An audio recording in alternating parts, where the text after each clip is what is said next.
Are you going to quit or are you going to stay? If you're going to quit, then quit. Then we don't want to lose you. We're losing people. We're hemorrhaging out. But honestly, Connie said it earlier. If this is a matter between your family and your job, I mean, God, don't lose your family, right? How you guys doing today? It's Anthony Gangi. Welcome to another episode of Tier Talk. Guys, we have a great discussion coming our way. Understaffed facilities. Who's at fault? Management? Frontline? Upper echelon? This is going to be a very controversial topic. We're going to try to cover it from every perspective. What does management see? What does Frontline see? And see if there's a middle road. We're going to have great dialogue. I have two other guests that's going to be on with me. We have Connie, Alleyne. We also have William Young. I'm going to introduce them shortly. I just want to go over our three sponsors. First sponsor, American Military University. If you guys get a chance and you want to seek that higher level of education, bring experience into the classroom, please check out American Military University. They've been supporting me since day one, but more importantly, they support the profession of corrections since I can remember. We also have Guardian RFID. So from inmate tracking and cell checks to cloud-based business and artificial intelligence, Guardian RFID digitally transforms jails, prisons, and juvenile detention facilities of every size. Visit guardianrfid.com for more information. And we have the WRAP, W-R-A-P. Controlling combative subjects quickly and in an upright position so they can breathe has never been more important. Departments such as Washington, D.O.C., L.A. County, San Diego County, and hundreds of other facilities across the U.S. trust and believe in the WRAP restraint.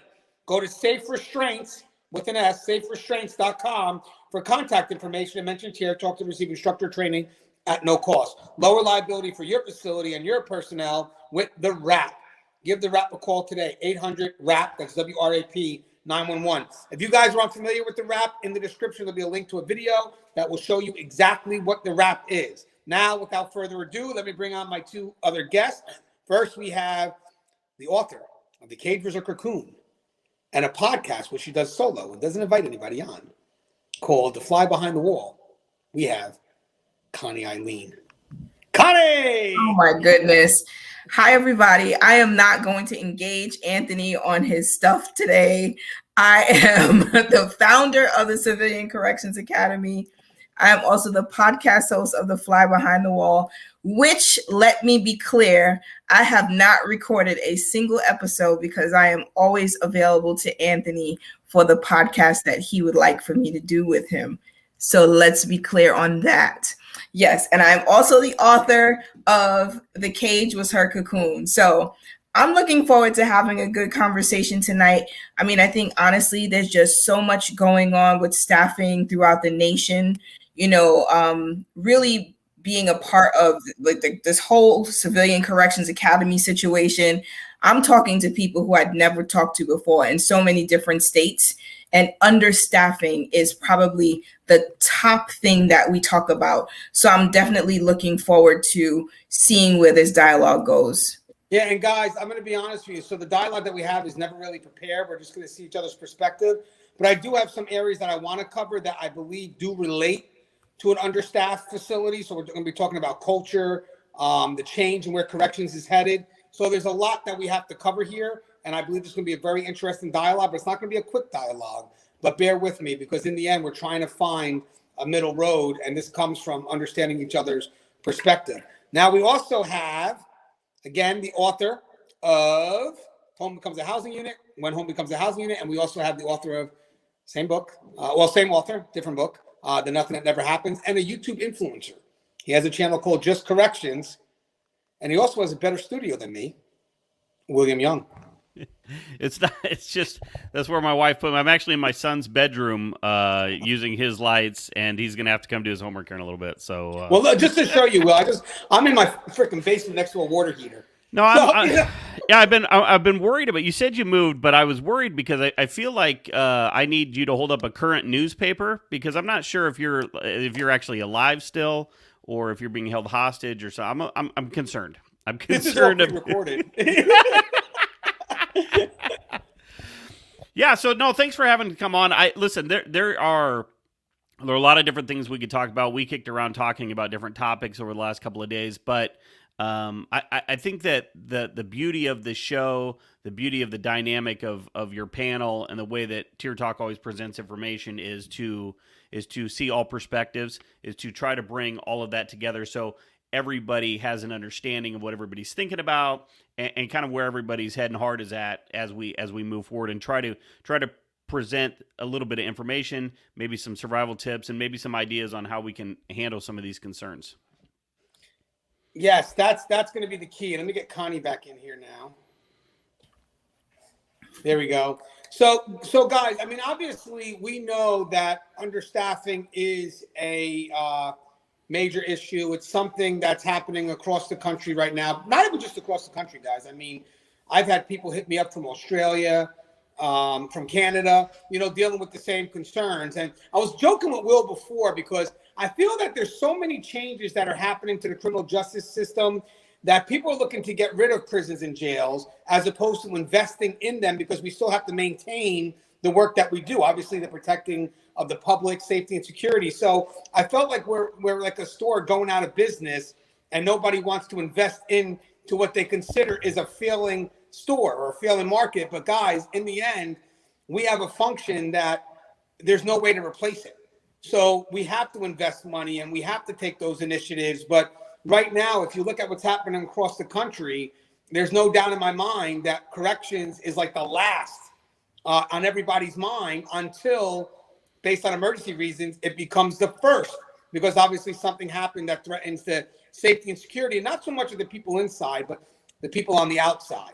So what's funny is they'll make us deal with all the issues until something gets threatened on the outside, and then they'll look to make a change. But at that point, it's too late. We're trying to manage stuff on the inside. So because this was a great idea brought to us by Will, I wanted to get Will's perspective first on why is this topic so important to you as a corrections professional? Well, as a current line staff officer, man, I just want to go home, right? We talked about this when we went to the convention in Connie, and I put up a little video on the channel, right? I have seen over my time, my tenure in corrections, good staff being beat to a pulp by not being able to go home. You got to remember, we're still in the middle of the pandemic. It's the third wave or the second wave, or depending on where you're at, it's still the first wave, right? But you have the constant grind of corrections anyways, right? Where there's always overtime. There's always been understaffing issues. But over the last 3 years, 4 years, article after article after article, facilities, I mean, they're putting out, things that say 30% understaffed, 46% understaffed. Officers are working 24-hour shifts. There's all kinds of, and so I'm looking at the faces of my coworkers, my brothers and sisters, and I see it. I see it on them. I see the heaviness. I see and I hear about them, losing their families, losing their happiness, man, because they're in a situation, they're in a position where they feel like they can't do anything about it.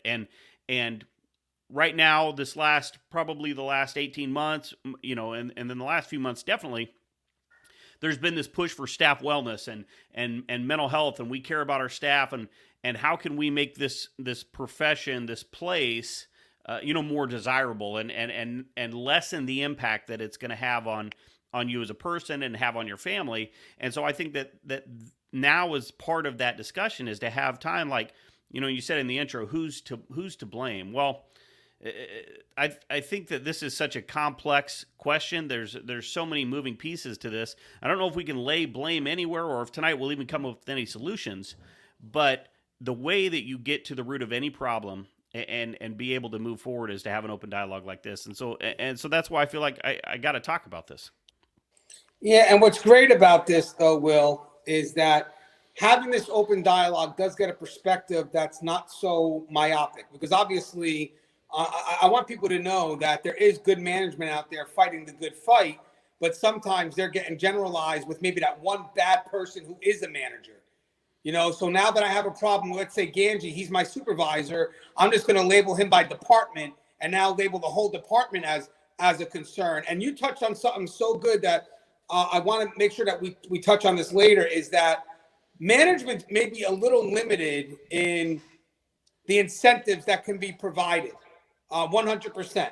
I mean, I think their main job, and I'll have Connie touch on this too, is are we letting the right people know what's affecting us every day? I think that's a big part of it. You know, if we're understaffed, are we, you know, making sure that information gets to where it is, or are we so worried about our pride that we hide the numbers and just tell everybody we're operating okay?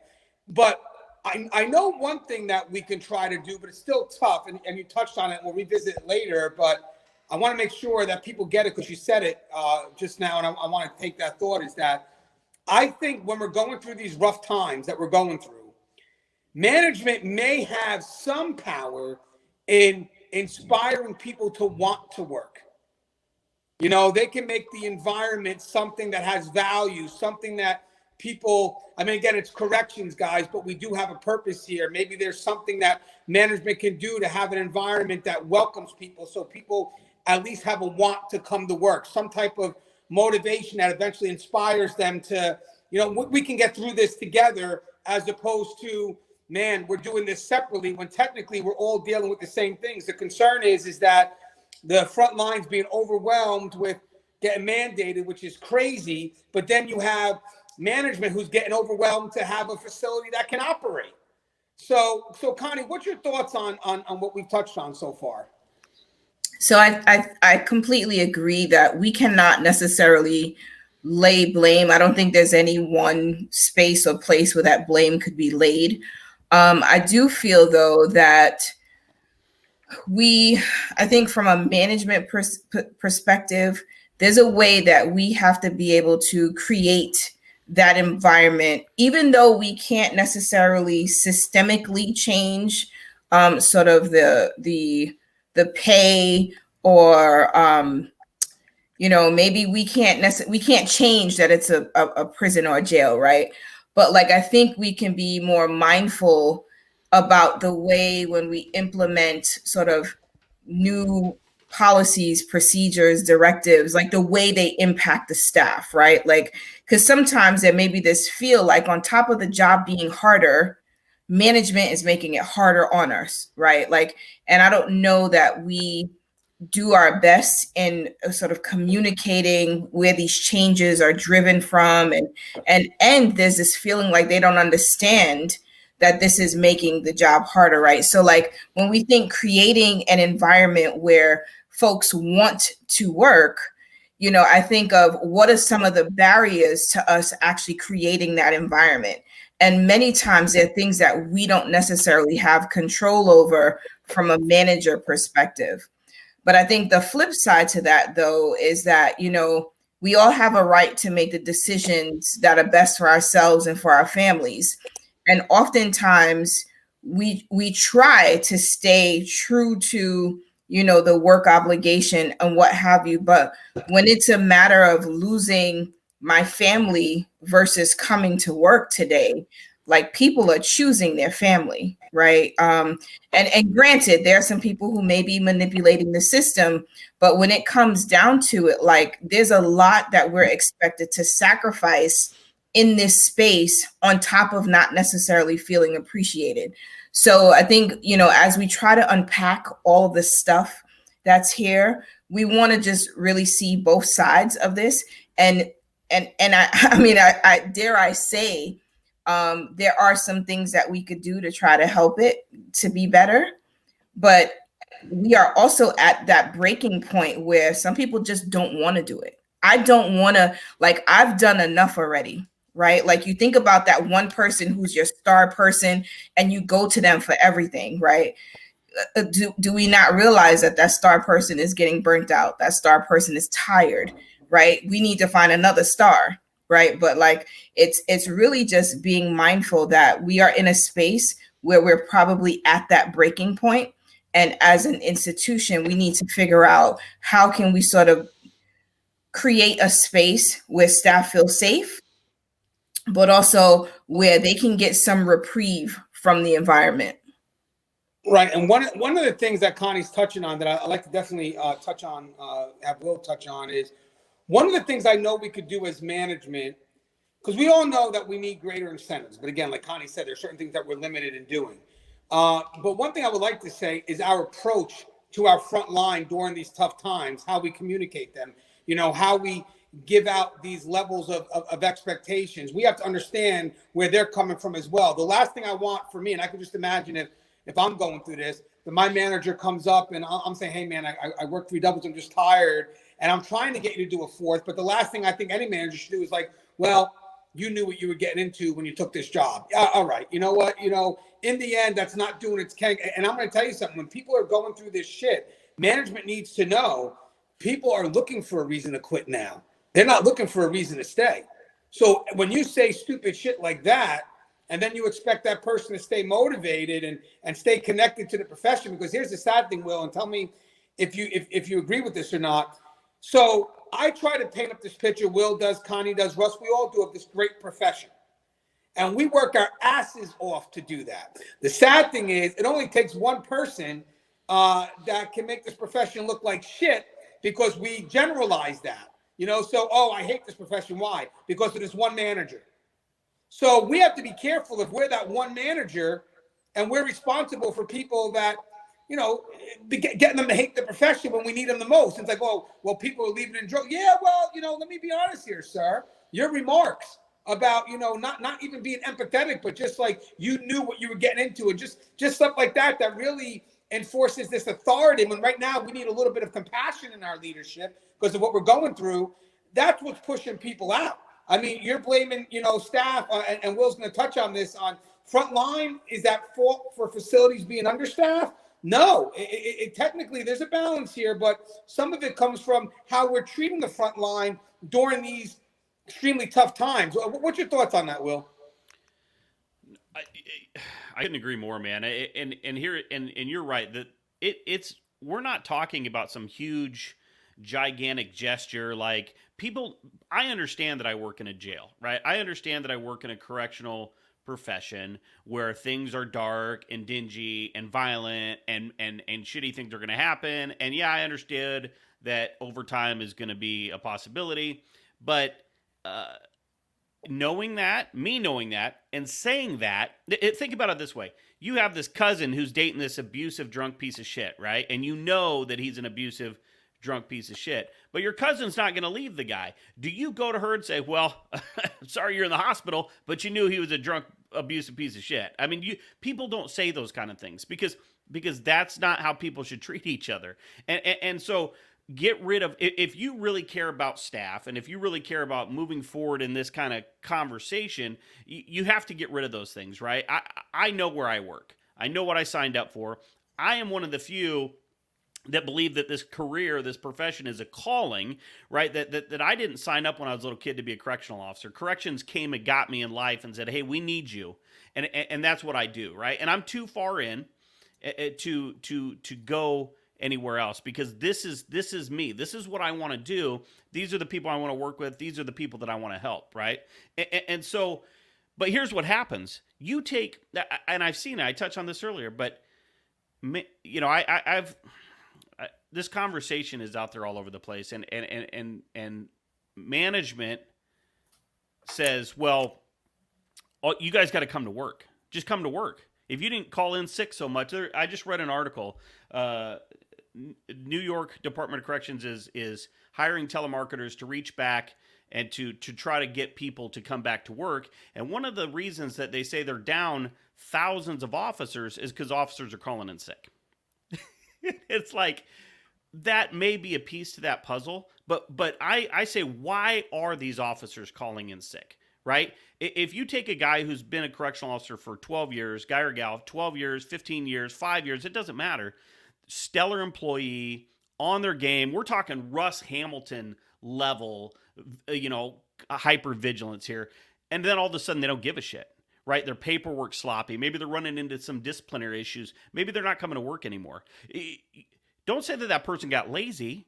I mean, how long can you run before you get tired, right? I mean, this person has worked hundreds of hours of overtime for years, right? You take that fatigue, just what that does to your body, plus then add the disappointment of missing dinner again, of missing the dance recital again. And then you have a supervisor who is also stressed, management who is also stressed, right? Now they're lashing out and we're cannibalizing each other, and we're saying, well, it's because you called in sick tonight. That's why we're in the predicament that we're in. But what they don't understand is that the officer that called in sick tonight was because they made an appointment at the VA 10 months ago. And they have to go to that appointment, right? And so it's not that they can't work their shift. They can't work the next officer's shift or the next officer's shift. So they have to make these decisions, right? And so when you're having this discussion, and Anthony's going to say things, Connie's going to say things, I'm going to say things that the other person is going to be like, that's not how I see it. And if you're listening to this and you're an administrator, a manager, or even a frontline guy, you have to just say, look, we have to listen to everybody's perspective, because Katarina wrote that great article, and Anthony, you've discussed on our show. It's about the perspective, the perception of the person that's in crisis, right? That's the only thing that matters. It doesn't matter what the real picture is, right?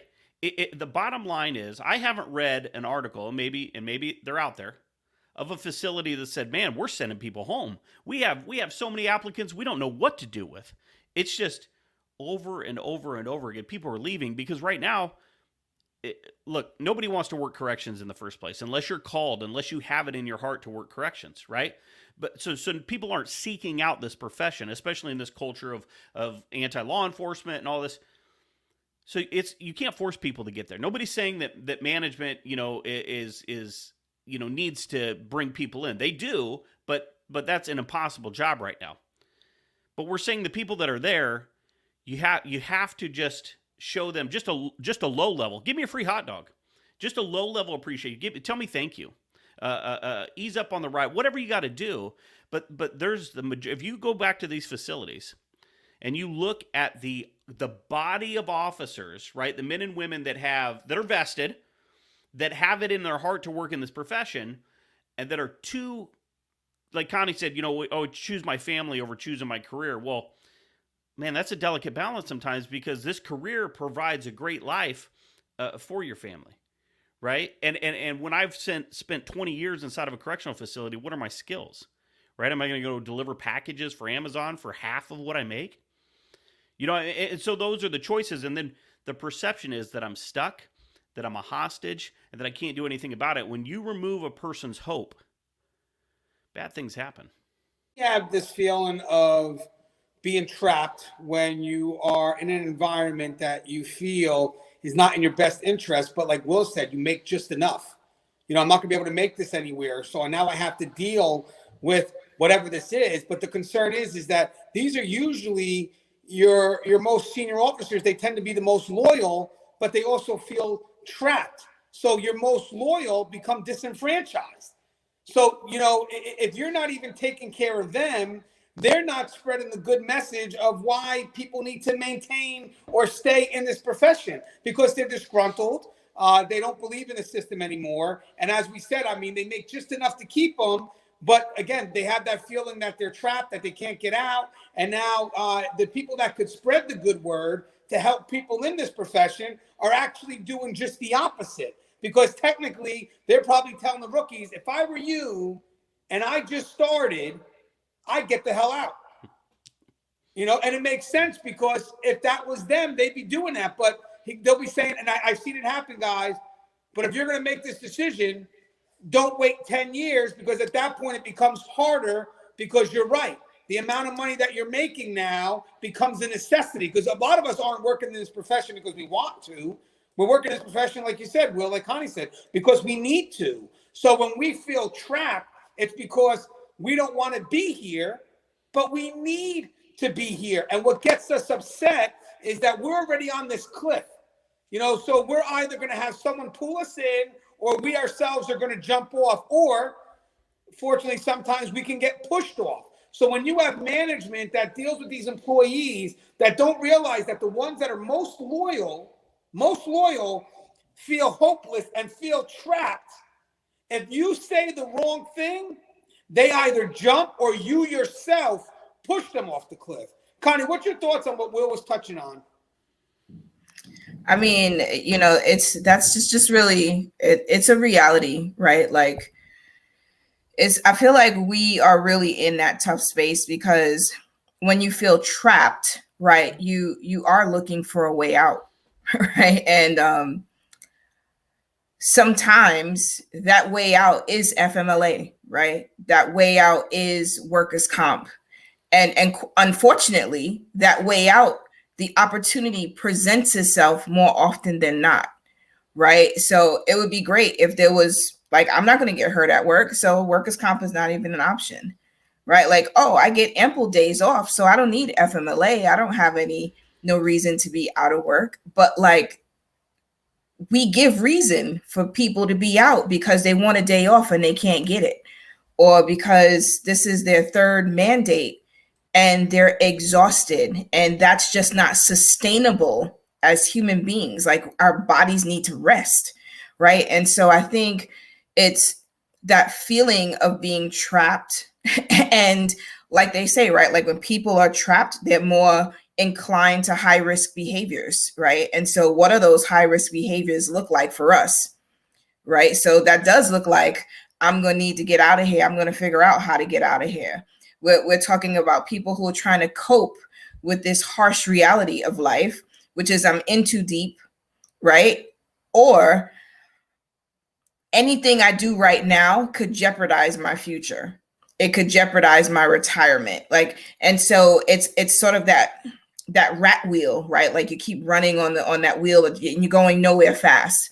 So like, as I'm thinking about it, it's just, it actually is quite sad when you think about it. And I don't mean sad like, oh, what a pity, look at us.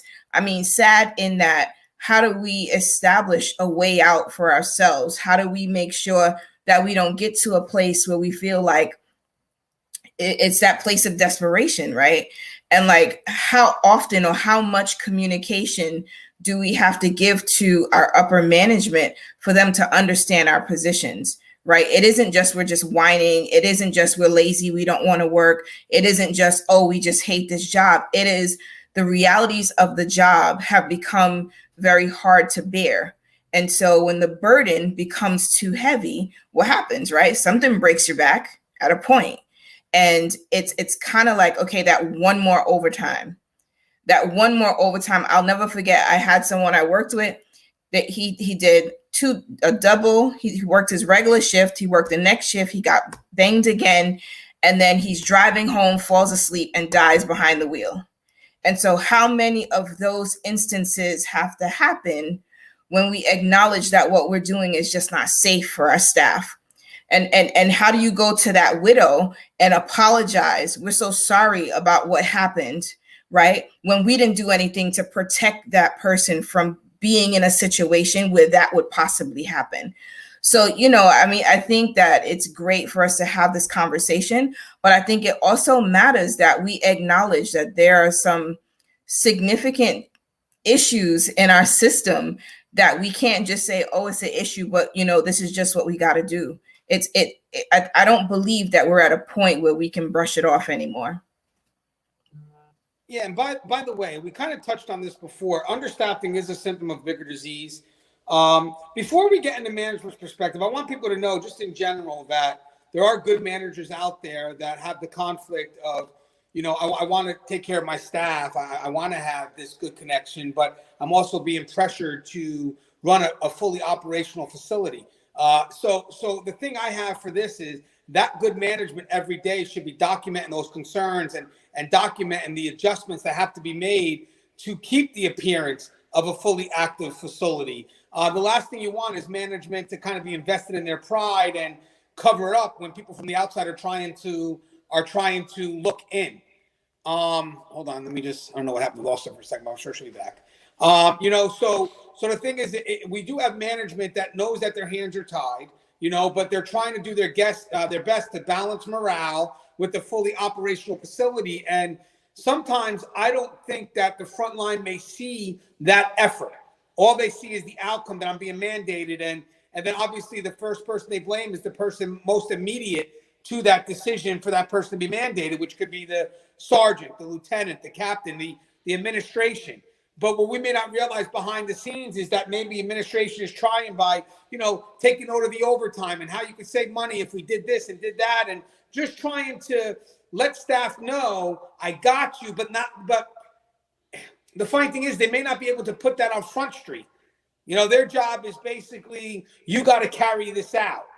You got to make sure you have a fully operational facility. So, when you become that middle management, you're that translator, your job is to make sure that you keep that good relationship with the top and the front line. So even though I have many reasons as middle manager to hate that upper echelon because of what they're making me do, I can't present that to the front line. I'm just, I got to play that role. But all of a sudden you may look at this person, wow, they're an asshole, they mandated me again. But you don't know what that person is doing behind the scenes. You don't know what they're documenting and what they're sending out every day to let people know we have a greater concern here. But again, as that translator, you could be speaking to the higher ups about the concerns, but it's kind of tough because as a middle manager, you really don't want to translate anything negative down. You want to still try to keep that rapport. So I want people to know that I'm sure there are people behind the scenes that are making the effort, but unfortunately they're very limited in what they can do, which brings us back to what Will said before. We got Connie back. What Will said before, what Connie touched on myself, is that there's things that maybe we can do to inspire and motivate, and it also deals with how we communicate. Now, I want to touch on something because we obviously know the direct consequences of an understaffed facility, right? Obviously, number one, overwhelmed staff, disenfranchised staff that can't have a life, and obviously if you have those managers, if managers are seeing that happening, maybe they can make some sacrifices. Maybe your 8 to 4 can't be an 8 to 4 anymore. Let the staff see that you're out on the floor, making those sacrifices as well. But we understand the consequences. But I do believe maybe this dialogue is about the symptom. I mean, I'm not the symptom, the bigger disease, understaffing being a symptom, but what is the bigger disease? So I think I have some things that we could talk on right now that to me could help in the bigger picture. So I want to go off with something that we've thrown out a couple of times today. It's also mentioned in Dale Carnegie's book, and I'll start with Will and definitely with Connie. Appreciation. Appreciation carries a lot of weight. It's actually in Dale Carnegie's book as one of the principles of how to win friends and influence people. Always make an effort to appreciate people. So right off the bat, if that's not being done, what's the consequence of that, Will? Well, the only way we win this race, these fights, are each other, right? And you're talking to, when you're talking from upper management down to line staff who literally fight, bleed, and die for each other, right? That we have that unspoken appreciation. We have that unspoken gratitude. Hey, thanks for showing up and saving my ass this time. But then you have this gap, right? This invisible group of people that every once in a while send out an email that says, yeah, I appreciate you. But for a group of people, this is what you got to understand. This is what we're talking perspective, right? For a group of people who are we're all about showing it, right? Talk is cheap. Talk doesn't mean anything inside. We have grown up, we have been taught that if we say something that we have to do it. Right? And so if you say you appreciate me, if you say you love me, then you got to show me. And here's what you got to understand is I don't care. I'm going to be angry. People are going to scoff at your what we are going to see as not genuine, right? But you have to keep doing it because we're hard. We're calloused, but we do see it, right? And I think what happens here is because we're not communicating, because we don't understand what it's like to be in each other's shoes, right? The management has never been me. I've never been management.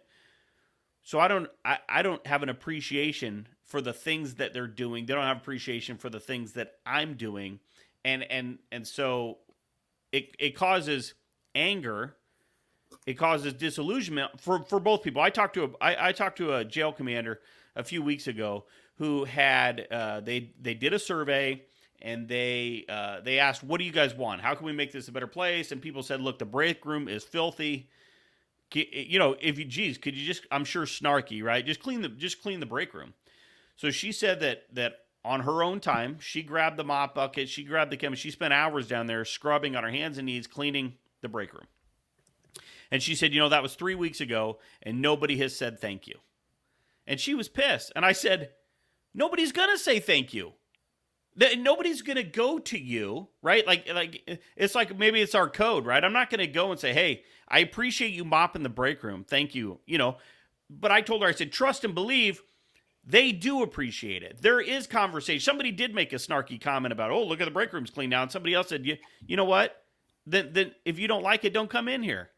So we do appreciate it, but we're not, and maybe that's the whole problem, right? We're not going to show appreciation to upper management or even acknowledge that we know that they're stressed. We know that their hands are tied. We know that they're trying. And then they who are dealing with their own stresses, right? The stress of managing a building, the stress of keeping their staff happy. They're not going to come down and say it to us because they're angry too. And so really the key is everybody just needs to relax a little bit maybe and then let people know, drop an email, say something. It doesn't take much, right? I got a sergeant at the end of the night that she'll get on the radio and thank her crew for a good night. And some people are like, oh, that's stupid. Oh, why should she do that? You know why she does that? Because she's showing a little bit of appreciation and it helps. Little things like that help. You know what's great about what you're saying? Everything. I've talked to people that have said, why should I say thank you for someone doing like a routine job? Right. So they're doing their tour, they're doing the count. And I said, you know what's funny, guys? In today's world, in corrections, you know, the shit we're going through right now, what is routine about what we're doing right now? I mean, lately, we're expecting people not to show up to work. So I am very appreciative of people that do make the effort to come in. So, you know, this bullshit where why should we thank people doing their routine job? Tell me what's routine right now about anything in corrections. Hey, Connie, I know that Will touched on appreciation, but I also think that what can help us out if management allows Frontline to know that they're important, kind of gives them the image that, guys, you have value. I don't think we do that enough. What's your thoughts on that? Would that be something that can help motivate people when, you know, to come into work, knowing that when they come in, they have value, that they have an importance in what they do? Absolutely. So I think in addition to the appreciation of value, right, like there has to be that layer of authenticity, right? Like nobody wants to hear, oh, good job, but like there's no meaning behind that, right? Like, oh yeah, you know, you're doing everything that we need you to do. Like no one wants you blowing smoke up their tail, right? Like I feel like the appreciation and the adding value has to come from a sincere space. And when you haven't taken the time to really get to that level, to know your staff, for them to know the real you, to know that you understand where they're coming from, what they're experiencing, and your appreciation is real, all that stuff doesn't even matter, right? Like, because if I can't feel no matter what I say, oh, I thank you so much, I really appreciate it.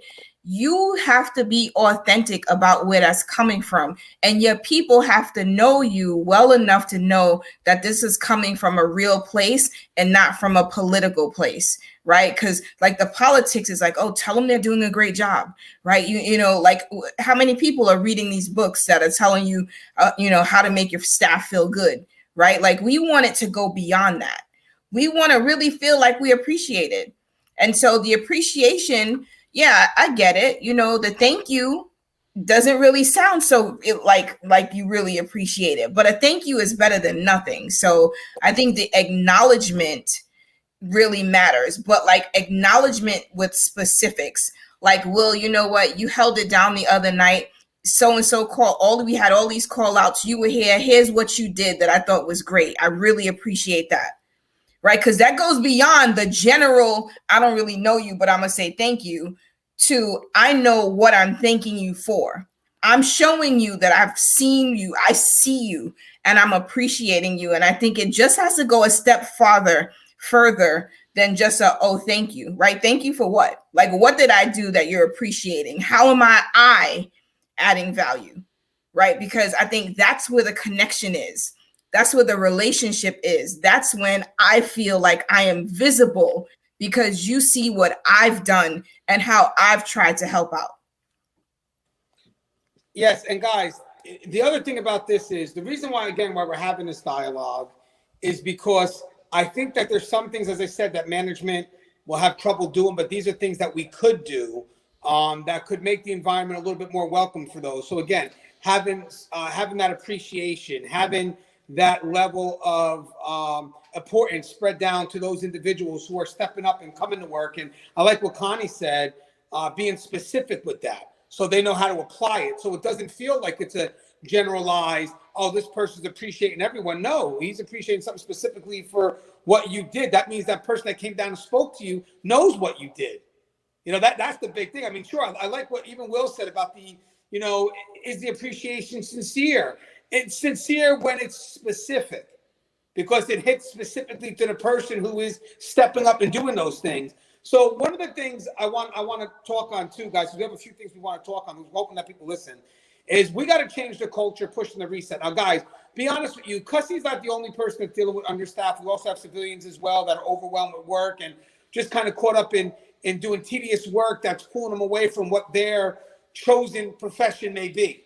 I mean, you could have people that got in to do social work, but now they're not even doing rehabilitation. They're doing reentry stuff. You know, so you have everybody that seems to be overwhelmed and stressed out. And when we do our presentation in the near future, we're going to do a class that brings this together, letting people know that the stresses that you're going through are the same as custody's going through. The reason why a lot of this dialogue may be headed now towards custody in this dialogue is something I discovered today, recently.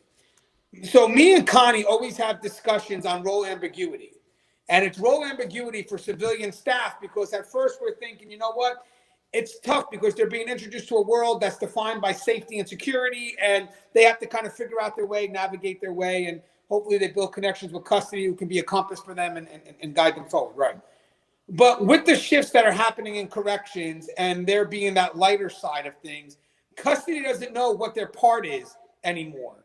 They don't know what role they have to play. So because the culture has shifted, I actually find that custody may be dealing a little bit now of the role ambiguity as we start to solidify this one route. So one of the things that I think would help people or encourage people to go to work through these tough times is to get staff invested in what's happening. Now, this is what I mean by that. And I'll have Will touch on this from a frontline perspective. But let me just mention my management perspective. I want to motivate people to come to work. I think that's my responsibility, right? And I want to motivate them so I can inspire them. Remember, motivation is different than inspire. Inspire within, motivation without, on the outside, right? So my key is I think that it's in my position as a manager, even through these tough times, to find some way to at least let the people that feel trapped, that have remained loyal, to tell them, hey, guys, we're doing this together.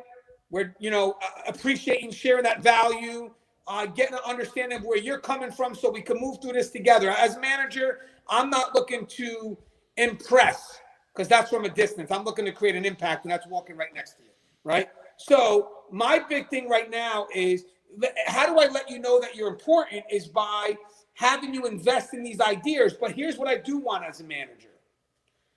So when we start going through this culture change, and we start shifting and start understanding that this is where we're headed, and I don't want custody left behind in this. I want them to be a big part of what's happening, because we need them. No doubt in my mind, we need them. They are the canvas for all this to happen.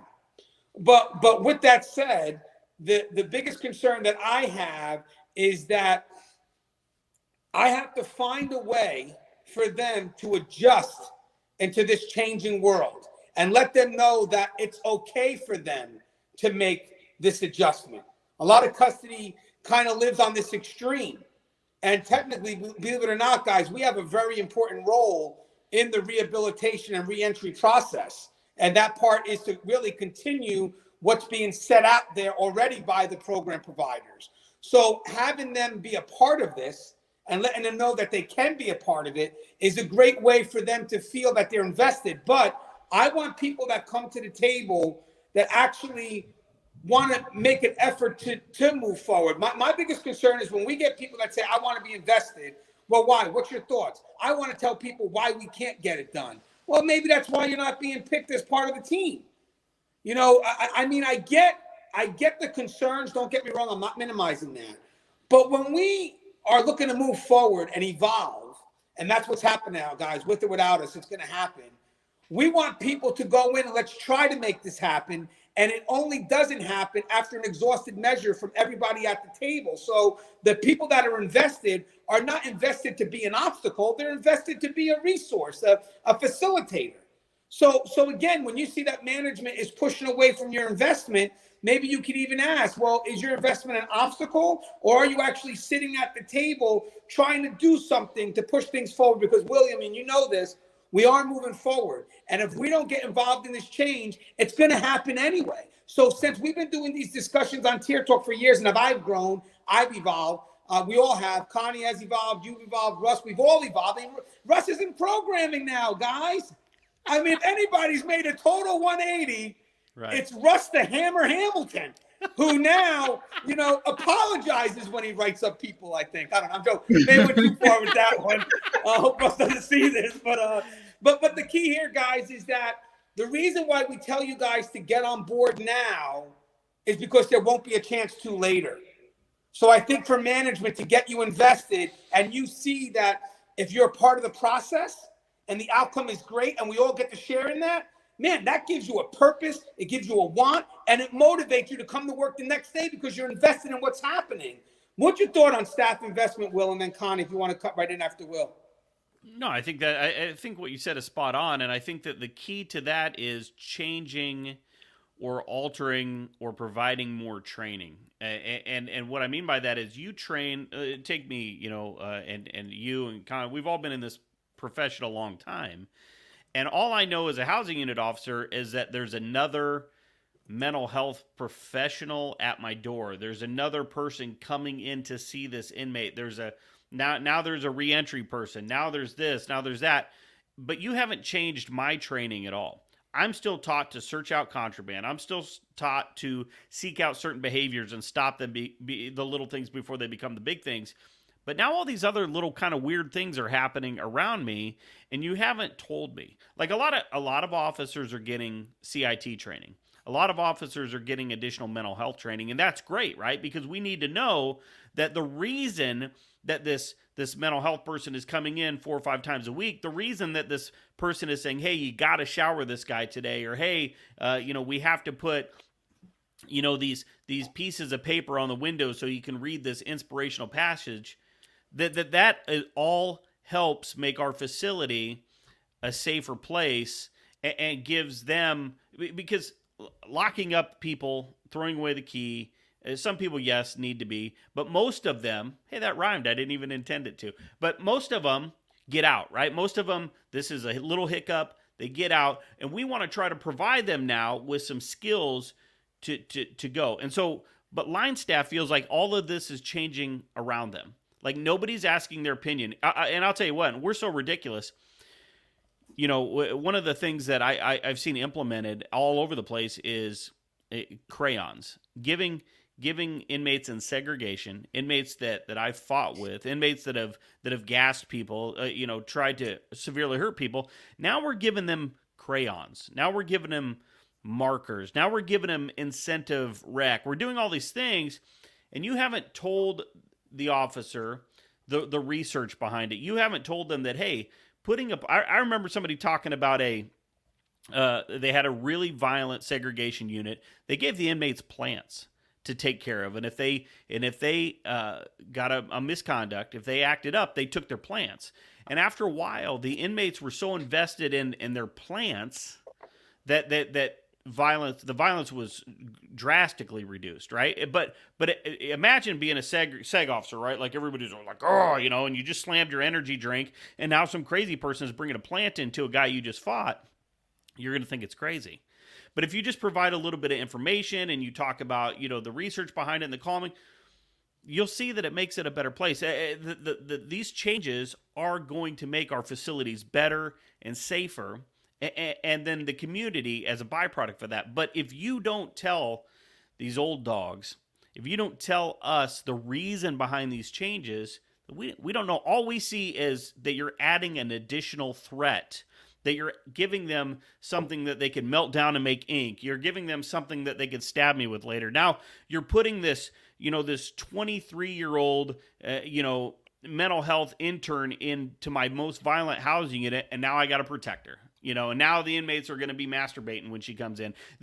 Those are the things that we think of because we're trained, right? We're the old crazy guard dog in the junkyard, right? That we don't really care who jumps the fence or why they jump the fence. We're taught to bite them, right? But you have to provide us a little bit more information. And honestly, then if I can participate in that, if I can help, because it's really just about the small victories. Right. And we can get this guy who is, who is violent, who is painting his room with his own feces. If I can be a part of that process, and then 3 months from now, 4 months from now, maybe his misconducts are down. Maybe he's wearing pants. Maybe that's all it is. Hey, I haven't seen this guy's junk for 3 weeks. That's an accomplishment. And if I can be a part of that process, man, then I feel like my value goes up. I feel like you said, Anthony, there's a reason that I come to work. There's a reason that I am here doing this job. And I think if you can just make people feel like they're important, they're part of whatever this solution is, man, people will literally die for you. Hey, Connie, what's your thoughts? I mean, some people will sit there and because they get so concerned, like I'm being mandated that it's again and again, I can't, I get it, but what else can management do? I mean, is this a route? I mean, is this something that we can do to try to motivate and inspire them of their worth now and why they're needed, that appreciation, that importance? Yeah, I mean, I think that, this is just our current state of affairs, right? And so with change, with evolution, there's always, some tensions, right? And I feel like, as managers, the more, or as leadership, right, the more information we give, the more people can come to terms with like, oh, okay, yeah, they told us about this. They told us this was coming, or we had an in-service where we went over all of this stuff. So like, it's not that something's being forced on folks and that they're being blindsided by something, right? That you come into work today, the unit is, you're expecting it's going to be a little quiet, but you know what your routine is. And all of a sudden here comes the 23-year-old with crayons, right? And so, instead of being blindsided by that, it is better planning so that you know what to expect, right? It is, okay, well, Will is going to be in shortly. Let's talk about this plan that we have, right? And then here's the rollout. That way there isn't this unpredictable nature or this unpredictable situation that now pops up in your unit. Right. And then even if it's a matter of, so how about that intern walk Will through what she's going to do with the inmate? Right. Because then Will can have a different appreciation and understanding of what she's doing and why she's doing it. And then to make it even better, Will can then reinforce whatever that intern wants to happen when she's not there. Right. Because he now knows the whole plan. Oh, I know that's what we're trying to get to. Oh, when I see him, let me ask. Oh, so how's this thing coming? How's your coloring sheet coming along? Like whatever that is, I feel like that's the way you get genuine engagement when it's okay. I saw it firsthand. I understand where we're going. I understand what impact this is going to have on the population, right? And then you actually see like, oh wow, it's been quiet in the unit. What's going on? Everybody's coloring. Right? It's like, yeah, everybody's coloring, right? We've presented, an alternative to whatever the other behaviors are, and we've incentivized the coloring, right? Maybe they just want to see the intern. So we're going to color all day if we need to. And as bad as that might sound, at least today is a good day, right? And so today we have a small victory because I'm not fighting all day long. I don't have to go deal with no one feces all over the wall. Like, I don't have to go deal with no one trying to splash me. It's like all these little things that I feel like, we could do better to make sure everyone is a part of the evolution, as opposed to, oh, they're the specialists, so they're the only ones that need to know. Like, I think the need to know is kind of shifted quite a bit. And it's more of, we all need to know, because this is all new territory for us. Muted. I saw that. So we have a couple of things I just want to finish adding. I saw that. Will just threw me off. He's like, Connie just quoted Ice Cube. I'm like, oh my God. I saw that. That's what I couldn't help it. I couldn't help it. You threw me back to 1994. I want to mention something before we come in, some very helpful tips. I just have one more thing I want to mention, guys. So when we have people that are trying to create this environment, when management is trying, and I love what Will says, because we could do anything, give $1 million, and people always question the motive. But there is good management out there trying to make the effort, trying to create an environment that, is conducive to good employee morale, trust, and whatnot. At least that's our start at the beginning, until we get hit with the realities of being that middle. Again, you got the strategists up top, middle management, the translators, and frontline being the tactical. Sometimes I would love to see the tactical brought up to the strategic level once in a while. But having said that, once we get something going, I think the biggest obstacle sometimes to maintaining a good, conducive environment isn't always management. Sometimes it's our peers that are disgruntled, and there's just nothing you can do. Because again, I like what Will said. What's the motive this time? What's the motive this time? What's the motive this time? What about if there's not a motive? What about if you really have a sincere manager who is trying to do what's best, and in the end, you tend to be the obstacle? That's why we were having a discussion. We'll probably talk about this Saturday. I'll probably have Will and Gary on, thinking of corporals or master deputies, people that are in the middle that can be that voice of the front line, but also be someone that management can trust to kind of continue with what it is that we're trying to set. So when we start moving forward, we don't have the obstacles of the immediate pressure of the opposing peers. Because sometimes people want to push on management when management could be pushing, let's say, a positive direction.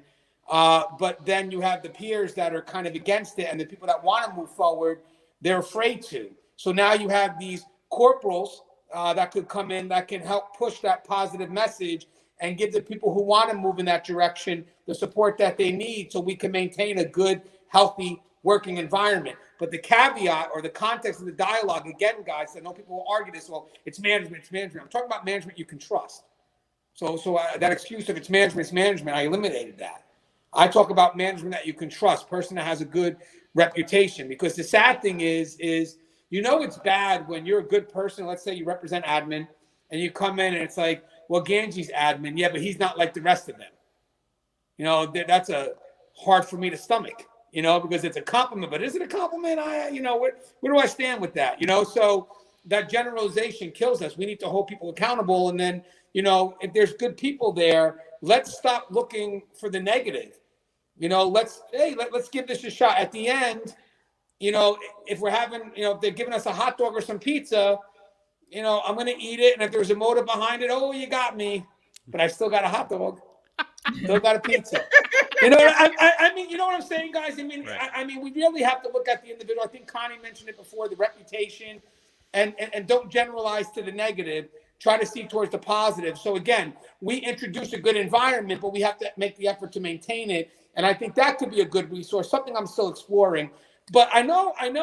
Obviously, we are still going through the storm. So I wanted to have Will provide us with some tips for people that are dealing with it, that, maybe get mandated every day and they're just, they don't have any control of how to plan a life at this point.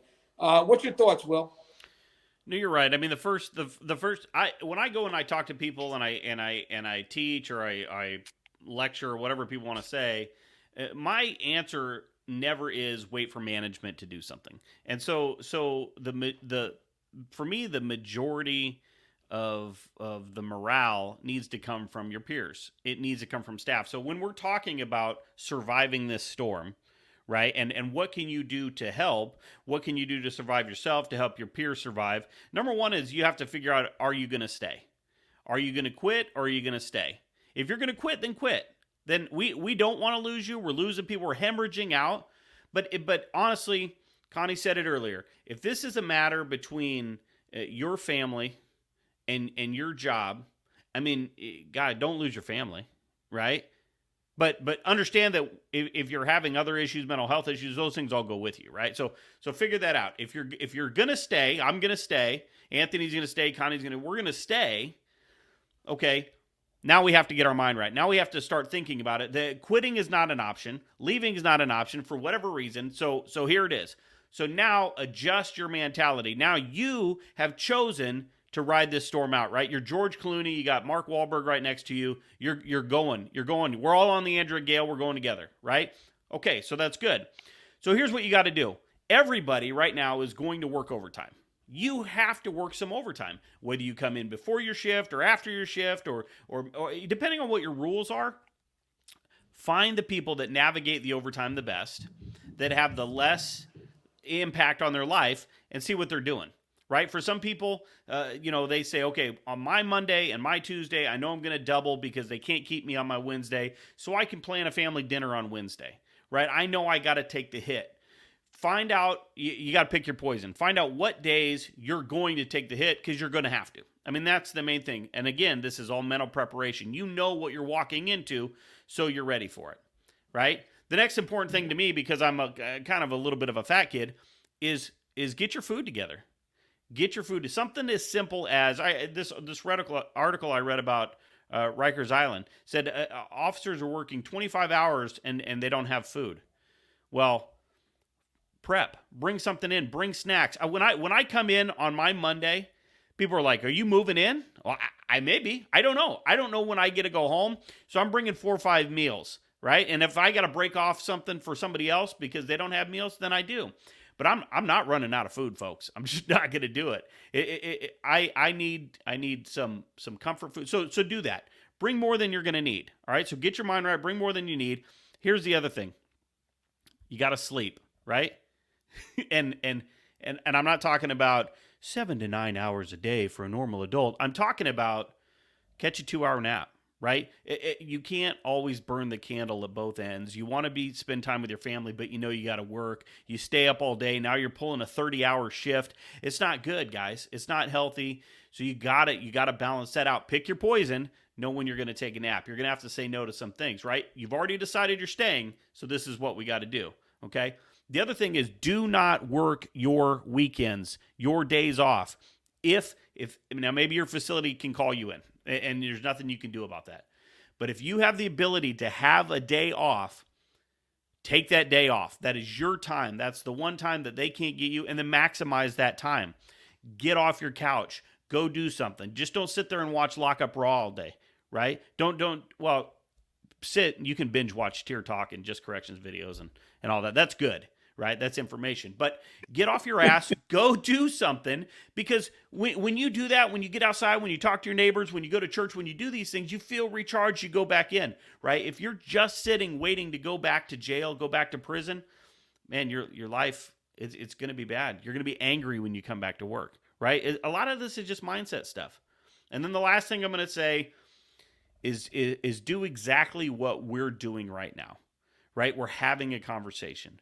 We're having a dialogue. I'm letting Anthony know. I'm letting Connie know. I'm letting all of you Tier Talkians know that I'm pissed, that I'm upset, that there's days that when I drive home, I get pretty emotional because I'm fucking tired. And that's okay. You want to be able to vent, because if you hold it in, bad things are going to happen. Right? That's when marriages get ruined. That's when people kill themselves. So vent, but do it in a constructive manner, and then know at some point, look, you made the decision to stay. I've said my piece. You've said our piece. We still have to survive the shift. I'm here for you. You're here for me. So I really feel like if we do those, and they're little things, guys, but if we do those things, that we will, this has to get better. This has to get better, right? I mean, some of us got a little bit of time left to go. And this has got to be, well, I don't want to say this is as worse as it can be, because it can get worse, right? But we'll survive this, and we'll do it like we do everything else, together as a team. I know you said it may not, it's the worst it can get, and then you corrected yourself a little bit. I had to right away. I was thinking of that one officer that one day is just gonna, hey, everybody called out, you got the whole facility. You know what I mean? It's like, oh, okay. Right. And then and by the way, you're also medical social services, because it would always get worse. You know what I mean? Right. Oh, we just fired the administrator, so you know what I mean. Hey, Connie, I would like to get also your thoughts from a health perspective. I mean, overwhelmed staff, mental health, their physical. I mean, what advice would you give to them to survive the storm? So I think the one thing that is really important is having an outlet outside, which Will just touched on. You have got to really be able to disconnect and rejuvenate. If you need to just go play some basketball, you need to go for a swim, you need an outlet. You need people in your life that are not affiliated with the job as well. I think that, we talk to each other. So just to think, you and I talk every day. And what do we talk about every day? We talk about corrections every day and everything that's going crazy and wild and whatever in corrections, right? And so if we continue to just talk corrections, right, then I'm still a part and you're still connected to that corrections and everything that's going on in it, what's going wrong, what's going right, whatever. And so I would just have to say that you need to have an outlet, and that outlet needs to be something completely separate from the world you work in all the time, because you do need to disconnect. The other thing I would say that's really important is that, when you do get the opportunity to disconnect, that you remind yourself of why you chose to work there, right? Because I think when you have an internal why that's going to drive you in a positive way, you go back, right? But if you can't remember, you're like, yo, why am I going here? Right? It's the day before you go back to work and you're like, yo, why? Right? And you can't figure out why. That frustration that you had when you were off 3 days ago comes right back. And so I think it's somehow trying to either remind, because I think one of the titles you had there was the reset, right? I think we need to also reset. When we take our days off, when we go on vacations, we need to have our own reset button and not pick up from the stressors of last Thursday, right? Last Thursday has come and gone, and we're starting today fresh. And so because we know mindset is everything, we've got to put ourselves in the right mindset, because carrying that frustration, the anxiety, everything else shows up in our bodies in different ways. Usually it shows up in our guts, our stomachs. We can't process. Why do we have irritable bowel syndrome, right? Why do we have all these things that we feel having chest pains, where we can't sleep. We can eat, but we can't digest things, right? So it's here is the stress of what goes on. You have some time when you can get away. I like Will's tip that don't take on more shifts on your days off, because you're going to get hit a couple times in the week. Take your days, which really matters. Be able to disconnect and connect with people that is outside of the industry. And if you are having those frustrations and such, I definitely feel that you need to find an outlet for that. And as much as, nobody wants to go sit on the couch, right? If you need to seek professional help, then you absolutely need to seek professional help, because otherwise you are not healthy, and that makes you a liability when you come back to work. Hey guys, this is great tips as we wrap it down. The only thing I would like to say from a management perspective is sometimes we close ourselves off, that we're not willing to see hope, even if it's there, because we no longer believe it can exist. And then there comes that person who may be able to present that incentive, the internal incentive. The most important incentive, believe it or not, is the internal, is the inspiration to do the job, as opposed to the want the money and everything. If you could find a manager that has the ability to inspire you to move forward, maybe it's worth taking a bit of a risk, because in the end, that's all we got. I mean, I again, as manager, keeping a facility operating and dealing with having to push staff and mandate them, it's horrible. It really is. There's such a conflict because of the pressure. But if you have that manager that's sincere and trying their best, maybe we don't put them next to the other negative managers. Maybe we start holding people accountable, and we start realizing that not everybody in management is bad, and not everybody in frontline is bad. And what the hell? Not everybody in medical is bad. What the hell? Why not? What the hell? Get it in. But the key is, guys, I think in this time, this is when we have to find our purpose. Because if anything is going to take us through these rough times, it's knowing that we have value in what we do. And I get the choice. I get all that. But if we have to do it and we feel trapped, then we have to really dig in deep and remind ourselves what got us into this profession to begin with. And then hopefully that carries you through this rough time. Like Will said, this was a calling for him. So as he's dealing with the BS, as I'm dealing, we all are, we remind ourselves that we have a purpose, and that purpose is being served. And without struggle, there's no progress. Frederick Douglass, right? So this is the struggle part, but in the end, there'll be a light. And even if the light doesn't come from all of a sudden we stop getting mandated, at least there'll be an appreciation within yourself about the job you do. And I think that's the most important thing. As much as we can make you feel important, we can appreciate what you do. If you don't do it, then everything we do does look to be insincere. But that's not us. That's your own projections of yourself onto us. So carry that belief in yourself. Carry it what you do. And through these rough times, let that be a motivator to know that, hey, we thank you. We appreciate you. And everything you're doing serves a greater purpose. If you don't see it now, you will see it. As always, guys, the show is Tear Up. If you haven't, please subscribe, interact, engage, comment, hit that bell. Don't forget to check out Just Corrections and the book written by Connie, which is The Cage Was a Cocoon, and a podcast I'll never be on, The Fly Behind the Wall. Oh, my God. Here we go. Here we go. It's great. I won't be honest. They don't get to hear my freaking annoying. I annoy myself when I edit this.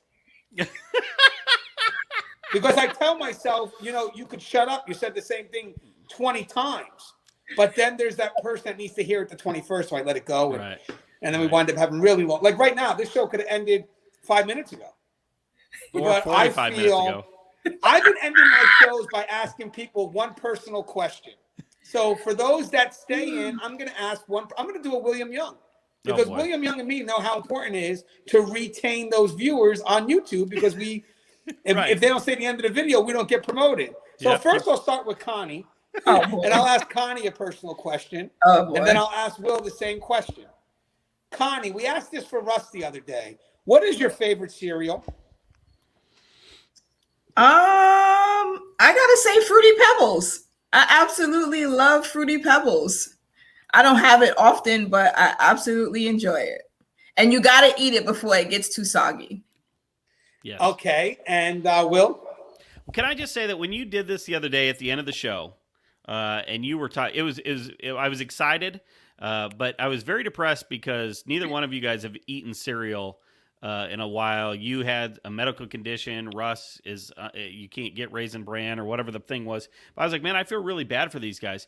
So I'm going to send you cereal. I'm going to figure out a way that Anthony can eat cereal and sit down and eat a bowl, because I eat cereal every day, and my favorite cereal. And I never had it growing up because it was kind of bougie back then. Cinnamon Toast Crunch is my favorite cereal. I smash it. I eat it. That's why I'm fat. I love it. I eat it every day. I have to put almond milk in it, though, because like Russ said, because the milk is not working out for me. But, I hands down, and I have to fight my kids for it. So once that box is open, we can keep a closed box in our pantry for a long time. But once somebody cracks that seal, it's over with. It's like a race to who can eat the most cereal. Cinnamon Toast Crunch, I love it. It's the best. All right, so we know that Connie loves Fruity Pebbles, which, by the way, is my favorite channel. My favorite, sorry. Whoa! It's my favorite website. My favorite OnlyFans. Fruity Pebbles. We do know William likes almond milk, or else he'll be shitting. I'm assuming that was the subtle way to say it. I'm assuming that's what it was. You know what I mean? I'm But lactose, that's my CO. job. I'm lactose. Yeah, I'm the Android translate. Me, myself, I am also lactose. I don't really do well with almond milk, so I haven't had cereal since I was about 35 or 36 years old. Yeah, it's true. People are like, oh, eat it dry. It just doesn't feel the same. Put water on it. And the funny thing is, guys, the last time I had cereal, literally, it's about 6 or 7 years ago. And now, because of what it could do to me, cereal is not something I want it, but I don't long for it because I know that, I don't know, it's uncomfortable. And if Will wants to translate, yes, it can make you shit. When you can't. Listen, after 35, your body changes. Yes. I can't see 2 feet in front of me anymore. Like I have to wear these glasses now just to read my sponsors. I'm moving stuff further away, but if it's too small, I can't put it too far. But if it's too close, it's blurry. Yeah, you see. And the sad thing, guys, I know we're way off topic, so sign off. But the sad thing is you don't sign know off. how blind you are. Wait, listen. And this is, guys. There's a lot of people here that are over 45 with prostate problems that watch this channel. So, hey guys, real quick. Where is this going? Oh my God. No, this is important, and we're going to keep this. This is important because, hey, if the prison system that works up, Gangi's medical concerns, we can handle that. That's right. A good channel. You don't realize how blind you are until you put those glasses on. Did you hear that cricket? Yeah, you will. I never realized how much I needed them until I put them on. These are my Wilt Chamberlain glasses. Yeah, but are those real? Like, do you need them to read? These are my anti-spatter COVID glasses. I don't have glasses. Glasses? I don't have no. Don't you just keep a pair of safety glasses within arm's reach? I mean, is that weird that I have those? No. I have great eyes. You have that. Well, now because I'm thinking, am I supposed to? Unprecedented times. Yes. Well, you are streaming live from a construction site, so you should have a hard hat and safety glasses. Yo, the reason why I had it muted sometimes is before I build my studio, you can actually hear my kids flushing the toilet. Yeah, but you know what you don't hear though? What? Is before they flush, they open up the door and give me the courtesy, Dad, dropping a 2. Or the weird one, Dad, dropping a 2, but no need to flush. Oh, so Sienna did it. You know what I mean? Someone's got to change her. You know what I mean? But, nice. All right, guys, we went sideways on this one. It was always good to have dialogue. Let you see us as humans first, and then work in the correction profession second. As always, guys, take care. Stay safe. And if you get a chance, please subscribe. Take care.